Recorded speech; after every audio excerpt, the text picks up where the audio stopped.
Paris, mesdames, messieurs, bonsoir. Merci de nous rejoindre pour cette édition en français de la TNL. Nous sommes vendredi le 1er juillet 2016. Commençons tout de suite par l'audience accordée à la représentante de la Banque mondiale. Le 30 juin 2016, le ministre des Affaires étrangères, Salim Sakhomassid, a reçu Mme Sally Birmingham, représentante de la Banque mondiale à l'occasion de sa nomination au Laos. La représentante de la Banque mondiale a promis de continuer à soutenir le Laos dans la mise en œuvre de son 8e plan quinquennal de développement économique pour la période 2007-2020 afin de réduire la pauvreté et de développer l'infrastructure et d'aider le Laos à sortir de la liste des pays les moins avancés. Le même jour, M. Salim Sakhomassid a aussi reçu M. Noppadol Tepitak, ambassadeur de Thaïlande à l'occasion de sa nomination au Laos. À cette occasion, le ministre Lao des Affaires étrangères a exprimé ses félicitations à l'ambassadeur thaïlandais et a exprimé l'espoir qu'il contribuera activement à renforcer les relations d'amitié et de coopération bilatérale ainsi que pour la coopération entre les États au sein de l'ASEAN. Le ministre Lao a également discuté de la coopération sur la protection de la sécurité à la frontière, le problème de l'emploi, le commerce frontalier, la délimitation et le bornage frontalier, la connectivité de la frontière entre le Laos et la Thaïlande, la promotion du tourisme et du soutien à la présidence de l'ASEAN par le Laos. Déclaration du ministre des Affaires étrangères de l'ASEAN sur les attentats suicides à la bombe à Istanbul. Les pays de l'ASEAN ont dénoncé les attaques à l'explosif à Istanbul, en République de Turquie, le 28 juin 2016, ayant causé la mort de plusieurs personnes et occasionné de nombreux blessés. L'ASEAN a exprimé sa sympathie et ses condoléances au gouvernement et au peuple de la République de Turquie et aux familles des victimes. L'ASEAN tient à appuyer les efforts déployés par le gouvernement de la Turquie dans la lutte contre le terrorisme. La réunion sur les progrès du développement des pays les plus pauvres d'Asie-Pacifique. Les représentants des pays les moins avancés en Asie et dans le Pacifique, les organismes des Nations Unies, la société civile et le secteur privé se sont réunis à Vientiane jeudi pour discuter de l'examen à mi-parcours de l'application du programme d'action d'Istanbul, en particulier les défis et opportunités pour les pays les moins avancés d'Asie-Pacifique. L'atelier régional sur l'adaptation de l'agenda 2030 et le programme d'action d'Istanbul au niveau national pour les pays les moins avancés d'Asie et du Pacifique a été présidé par le vice-ministre du plan et de l'investissement, M. Kamlian Ponsena. Au cours de la première moitié de la période du programme de mise en œuvre, il est noté que les pays de l'Asie-Pacifique les moins avancés ont fait des progrès remarquables. Le Laos est déterminé à surmonter ses vulnérabilités économiques, sociales et environnementales qui seront nécessaires pour se détacher du statut de pays les moins avancés. Le 8e plan quinquennal de développement socio-économique national pour la période 2007-2020 est un plan ambitieux se concentrant sur les 3 critères pour l'obtention du diplôme des pays les moins avancés et se fondant sur les 3 dimensions du développement durable. Le vice-ministre a ajouté que le Laos réitérait son engagement politique sans feuille pour lutter contre la pauvreté, créer des conditions préalables à la levée du pays du statut des pays les moins avancés et de poursuivre la voie du développement durable à travers le 8e plan quinquennal. Les produits thaïlandais sont bien appréciés à Vientiane.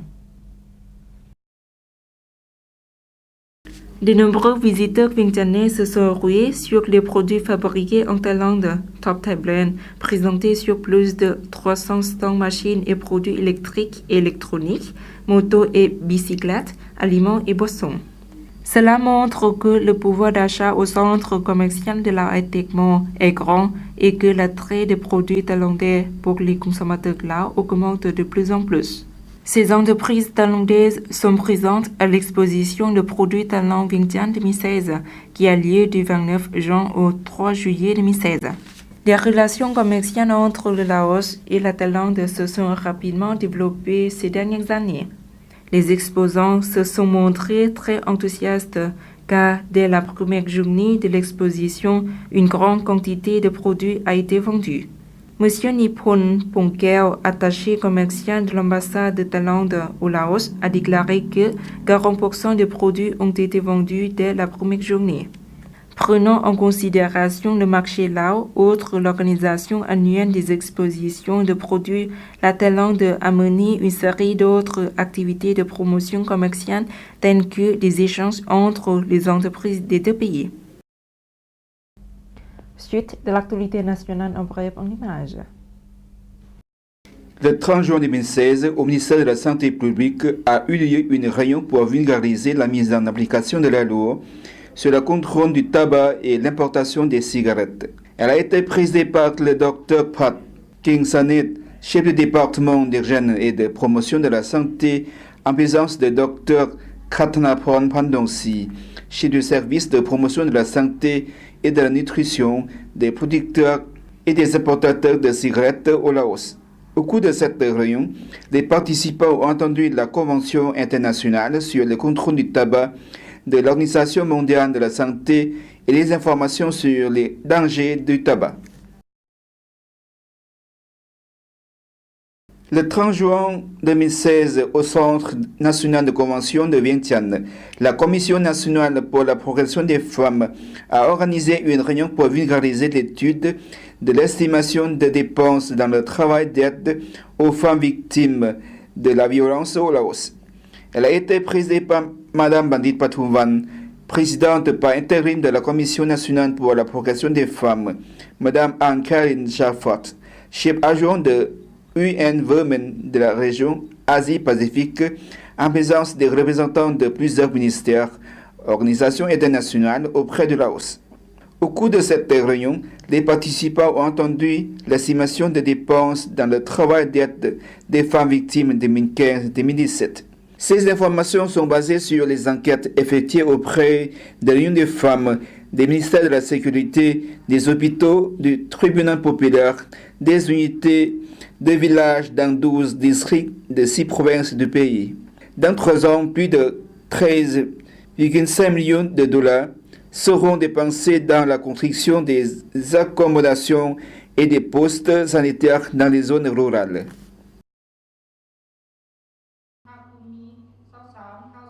La 5e réunion de la Fédération des syndicats de la faculté de l'agriculture de l'Université nationale de Laos a été organisée le 30 juin 2016.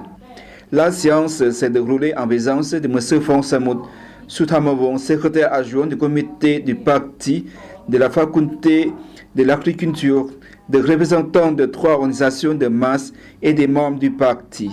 M. Maiban Siripong, président de la Fédération des syndicats de base de la faculté de l'agriculture de l'Université nationale de Laos, a fait le bilan des activités du travail du groupe des syndicats de l'année dernière. Ce groupe des syndicats compte plus de 180 membres. La dengue menace Bolikamsai, reportage. Une épidémie de fièvre de la dengue a été signalée dans la province de Bolikamsai, après qu'une personne contaminée vivant dans un village du district de Pakading est décédée mercredi dans un hôpital. Le directeur par intérim du département provincial de la santé, Dr Sonsai Panyanovong, a dit que les spécialistes de la santé se préparent maintenant à pulvériser de l'insecticide pour lutter contre les moustiques sur une zone de 200 mètres autour du site de la maison de la personne décédée. En vérité, il devrait pulvériser toute la zone du village dans le district de Pakading, où la personne morte de la dengue vivait, mais le ministère ne dispose pas d'une quantité suffisante d'insecticides. La situation actuelle n'est pas préoccupante, mais une personne a succombé à la dengue et la zone autour de sa maison présente des risques de propagation d'épidémie. Basé sur ce Centre national de laboratoire et rapport d'épidémiologie dans le milieu de ce mois, ces personnes sont mortes suite à une épidémie nationale de la fièvre de la dengue dans les 6 premiers mois de cette année, avec la province de Champasak ayant la plupart de ces cas. De janvier à juin cette année, sur plus de 900 cas de dengue qui ont été enregistrés dans le pays, 7 personnes en sont mortes. L'année dernière, il y avait un total de 1950 cas de dengue sur le territoire national, mais aucun décès n'était à déplorer. Mais cette année, 6 décès ont été enregistrés dans la province de Champasak et un dans la province de Sarawak. Le docteur Sonsai prévoit que cette année, il peut y avoir une plus grande épidémie de dengue à Bolikamsae. Mais en mai 2016, une équipe de spécialistes de la santé provinciaux interrogeait les habitants dans les villages à travers le pays et a constaté que de nombreuses parties de ces villages hébergent à lieu ainsi de grandes quantités de lave. Jusqu'à présent, 161 personnes contaminées dans la province ont été signalées.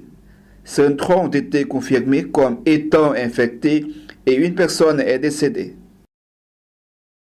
Voilà, c'est la fin de cette édition. Toute l'équipe vous remercie pour votre fidélité. Pour voir nos reportages, rendez-vous sur la page internet du journal en français de la TNL. Au revoir.